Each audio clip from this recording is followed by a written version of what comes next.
కానీ అడ్డమైన బూతులు పెట్టి మాత్రం డిస్కరేజ్ చేయకండి, అర్థమైందా? సో అంటే అప్పుడు మీ కాంగ్రెస్ ఏదైతే ప్రజా సమస్యల మీద మేము ఎత్తి చూపించినప్పుడు కాంగ్రెస్ కార్యకర్తలు సపోర్ట్ చేసిరు, చప్పట్లు కొట్టిరు. అప్పుడు బీఆర్ఎస్ వాళ్ళు అడ్డమైన కమెంట్లు పెట్టిరు.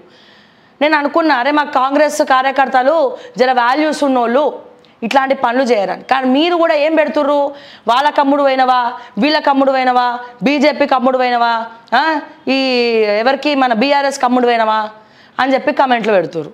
బీఆర్ఎస్ కమ్ముడు పోతే రోజు బీఆర్ఎస్ని ఇప్పటికి కూడా ఎందుకు తిడతాం మేము, బీజేపీని ఎందుకు క్వశ్చన్ చేస్తున్నాం మేము? బీజేపీ వాళ్ళు ₹1 ఇవ్వమంటే ఆమె దూరం పారిపోతారు, వాళ్ళు పైసా ఖర్చు పెట్టారు చాలామంది.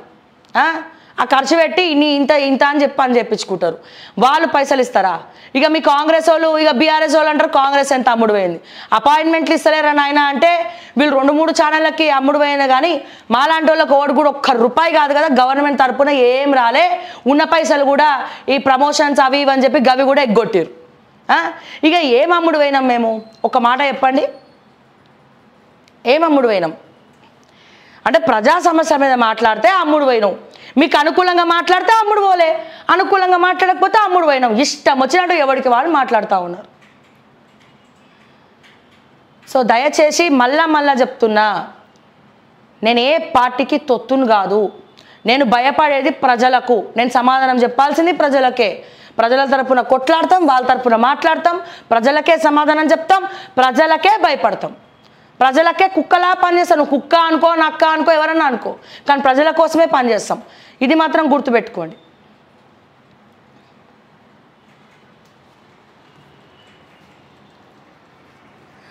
ప్రతి విద్యార్థికి ల్యాప్టాప్, ప్రతి పాఠశాలకు ఇంటరాక్టివ్ వైట్ బోర్డ్, కొత్త విధానానికి రాష్ట్ర ప్రభుత్వం శ్రీకారం.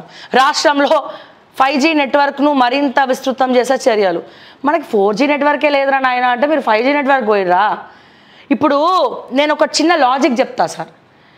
ఒకప్పుడు గవర్నమెంట్ స్కూళ్ళలో చెట్ల కింద కూర్చొని చదువుకునేటోళ్ళు, ఎందుకంటే టీచర్లు ఎక్కువ ఉండేవాళ్ళు, ఫెసిలిటీస్ తక్కువ ఉండేవి. ఇప్పుడు ఫెసిలిటీస్ కూడా కొన్ని స్కూల్స్ ఉన్నాయా లేవా అని పక్కన పెడితే ఫెసిలిటీస్ లేవు, చదువు చెప్పడానికి టీచర్లు కూడా లేరు సార్ స్కూల్లో. ముందు వాళ్ళని రిక్రూట్ చేయండి, తర్వాత వైట్ బోర్డు, ఈ 5G కనెక్షన్, ఇంటర్నెట్, ల్యాప్టాప్ ఇద్దరు. కానీ ఫస్ట్ మా అమ్మాయిలకు బాత్రూంలో వాడుకోనికి చెండాలంగా ఉన్నాయాడ గవర్నమెంట్ స్కూళ్ళల్లో. పైకప్పులు లేవు, బాత్రూమ్లు కడగరు, నీట్గా లేదు, కంపు, వామిటింగ్, వాసన, వైరల్ ఫీవర్స్. ఇది గవర్నమెంట్ స్కూల్స్ దుస్థితి తెలంగాణలో చాలా చాలా చాలా నియోజకవర్గాల. ఫస్ట్ వాళ్ళకి మరమ్మతులు చేయండి, వాళ్ళ సంగతి ఏంటో చూడండి, తర్వాత 5G నెట్వర్క్లు తీసుకురండి. మనం 4G ఫాలో కావాలి, గవర్నమెంట్ స్కూల్లో 5G అంట. ఎందుకు 5G నెట్వర్క్ వేరే ప్రైవేట్ థర్డ్ పార్టీకి వీళ్ళు కాంట్రాక్ట్కి ఇస్తారు. కాంట్రాక్ట్కి ఇచ్చి ఫర్ ఎగ్జాంపుల్ నేను చెప్తా, ఇప్పుడు ఇక్కడ ఏమన్నాడు, వైట్ బోర్డు కొనాలన్నాడు. ఒకటి చూడండి, ప్రతి పాఠశాలకు ఇంటరాక్టివ్ వైట్ బోర్డు. ఎవరు ఇవ్వాలి? ఉచితంగా ఇస్తారా? పుక్కట్లు ఇస్తారా? గవర్నమెంట్ బిల్లు పెడుతుంది, టెండర్ వేస్తుంది, వైట్ బోర్డులు కావాలను మీ కంపెనీ టెండర్ ఇవ్వండి, ఎంత ఖర్చు అవుతుందో ఇన్ని స్కూల్స్కి అని చెప్పి ఆ కంపెనీతోటి వీళ్ళు ముందే డీల్ మాట్లాడుకుంటారు. ఇప్పుడు ఫర్ ఎగ్జాంపుల్ తెలంగాణ రాష్ట్ర వ్యాప్తంగా ఓన్లీ వైట్ బోర్డులకి ఒక 5 కోట్లు అయింది అనుకుందాం, ఎగ్జాంపుల్గా చెప్తున్నా. వీళ్ళు ఎంత వేస్తారు తెలుసా? దాంట్లో 10 కోట్లు, 12 కోట్లు, 20 కోట్లు అయిందని చూపించి 10 కోట్లు వీళ్ళ జేబులకు వేసుకుంటారు, 10 కోట్లు వైట్ బోర్డుకి అని చెప్పి ఇచ్చేస్తారు. మరి ఆ జేబులకు వేసుకోవడానికే ఈ వైట్ బోర్డు ప్రాజెక్ట్ అనేది తీసుకొచ్చారు. ఆ పైసలు అట్లనే 5G ఉంది, సో 5G తీసుకోవాలా, ఓ కంపెనీని మళ్ళీ టెండర్కి పిలుస్తారు. అరే నువ్వు ప్రతి స్కూల్లో 5G అండ్ ఇంకొన్ని ల్యాప్టాప్లు కూడా కావాలి, ఇచ్చేసి 10 కోట్లు అయిందనుకో దానికి. ఫర్ ఎగ్జాంపుల్ ఇయర్కి 10 కోట్లు అయితే వీళ్ళు ఎంత అయిందని చూపించాలి? 20 కోట్లు, 25 కోట్లు అయిందని చూపించాలి. 15 కోట్లు, 10 కోట్లు వీళ్ళ జేబులకు పోతాయి. మళ్ళీ వీళ్ళు దొంగలు ఊర్లు పంచుకున్నట్టు నాకింత నీకింత అని ఆ గవర్నమెంట్ ఆఫీస్లో కొంతమంది ప్రిన్సిపల్ సెక్రటరీలో ఇంత, రాజకీయ నాయకులకు ఇంత అని చెప్పి వీళ్ళు బాటాలు పంచుకుంటారు. విక్రమార్కుడు సినిమాలో చూపిస్తారు చూసిరా, గట్లా పంచుకుంటారు. ఆ పంచుకోవడం కోసమే, ఆ కమిషన్ల కోసమే ఇప్పుడు కొత్తగా మళ్ళీ ల్యాప్టాప్ ఇస్తాం, వైట్ బోర్డు ఇస్తాం, మళ్ళీ 5G ఇస్తాం. 5G ఎందుకండి? మా గవర్నమెంట్ స్కూల్ విద్యార్థులు 4Gలు కూడా అలవాటు చేసుకోలే. వాళ్ళకి కావాల్సిన చదువు. టీచర్లు లేరు, మ్యాథ్స్ టీచర్లు లేరు సార్, సైన్స్ టీచర్లు లేరు, కూర్చోనికి బల్లలు లేవు, వేసుకోనికి షూస్ లేవు చాలా నియోజకవర్గాల్లో. సో ఇటువంటి పరిస్థితిలా మీరు చేయాల్సింది ఏంది? 5G నెట్వర్క్ ఇవ్వాలి, ల్యాప్టాప్ ఇవ్వాలనా, వైట్ బోర్డులు ఇవ్వాలనా, లేకపోతే బ్లాక్ బోర్డ్ మీదనే అద్భుతంగా చాకచక్యంగా చాక్పీస్తో రాసే టీచర్ చెప్పే లెసన్స్ టీచర్లు కావాలనా? ఏది ఇంపార్టెంట్ సార్ తెలంగాణ స్కూల్స్కి? మా పిల్లలు వచ్చి మిమ్మల్ని అడిగినారు, మాకు ఇంటర్నెట్ కావాలి, 5G నెట్వర్క్ కావాలి, వైట్ బోర్డు కావాలి అని చెప్పి. మళ్ళీ వైట్ బోర్డు ఉంటే సరిపోతుందా? దాన్ని యూజ్ చేయడానికి మార్కర్ కావాలి. మళ్ళీ మార్కర్కో టెండర్, మార్కర్ల కంపెనీ ఏడా? సార్ మేము మొత్తం సప్లై చేస్తాం సార్. ఆ మార్కర్లు ఒక నెల రోజు క్లాస్ చెప్పడానికి ఉంటుందా? లోపల ఇంకు అయిపోతుంది. మళ్ళీ ఇక రెన్యువల్ ప్రాసెస్, మళ్ళీ ఇంకొన్ని కోట్ల జేబులకి. సో వీటి కోసం కదా ఇవన్నీ కూడా డెవలప్మెంట్ అని చెప్పి తీసుకునేది. ప్రాక్టికల్గా మాట్లాడుతున్నానండి నేను. కావాల్సింది టీచర్లు, కూర్చోనికి బెంచ్లు, ఓకే.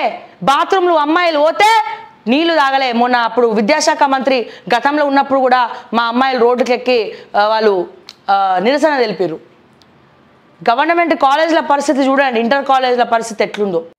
మన ఊరు మనబడి ఏమైంది? దాంట్లో ఎంత నొక్కేసింది గత ప్రభుత్వం. ఆర్టీఐ యాక్ట్ వేసుకొని తీసుకోండి.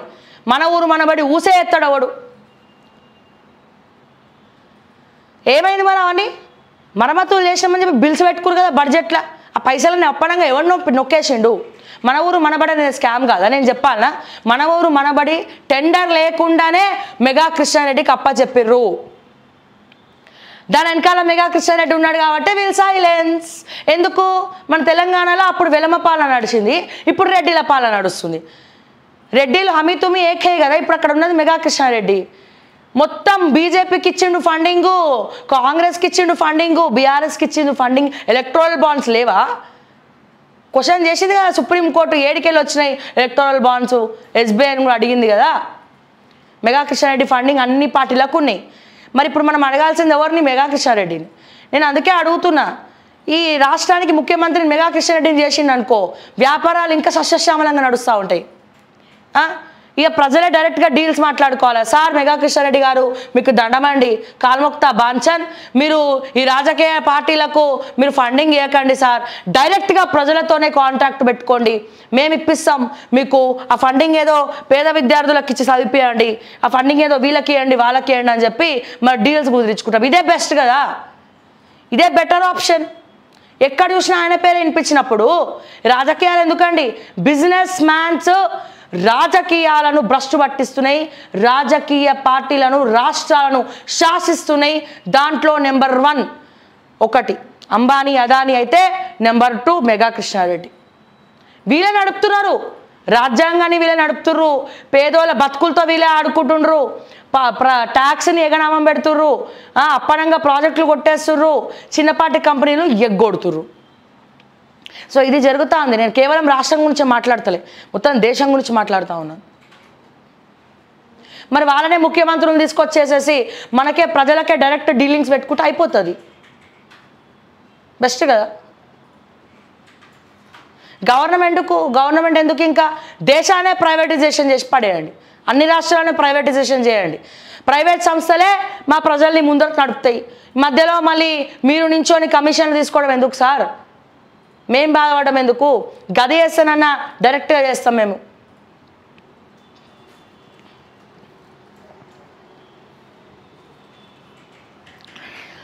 ప్రతి విద్యార్థికి ల్యాప్టాప్, ప్రతి పాఠశాలకు ఇంటరాక్టివ్ వైట్ బోర్డ్ కొత్త విధానానికి రాష్ట్ర ప్రభుత్వం శ్రీకారం. రాష్ట్రంలో 5G నెట్వర్క్కు మరింత విస్తృతం చేసే చర్యలు.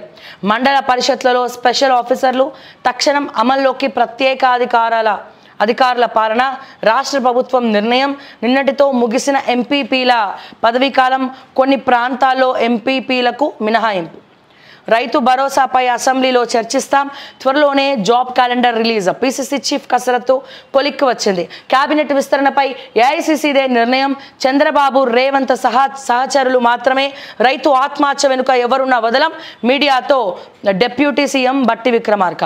సార్ బట్టి విక్రమార్క గారు మీ అనుచరులే అని చెప్తున్నారు సార్. వాళ్ళు మీ అనుచరులే, ఖమ్మం జిల్లాలో మీ అనుచరులే దీనికి పాల్పడ్డారని చెప్తా ఉన్నారు. మరి మీరేమో ఎవరైనా వదలమంటున్నారు. సో మరి ఎవరో కనుక్కోండి. మీ వెనకాల ఎవరు గోతులు తవ్వే ప్రయత్నం చేస్తున్నారు, మిమ్మల్ని పక్కకు జరిపే ప్రయత్నం చేస్తున్నారు, కావాలని చేస్తురా, నిజంగానే మీ పేరు అడ్డు పెట్టుకొని వాడుకుంటున్నారా అని చెప్పి.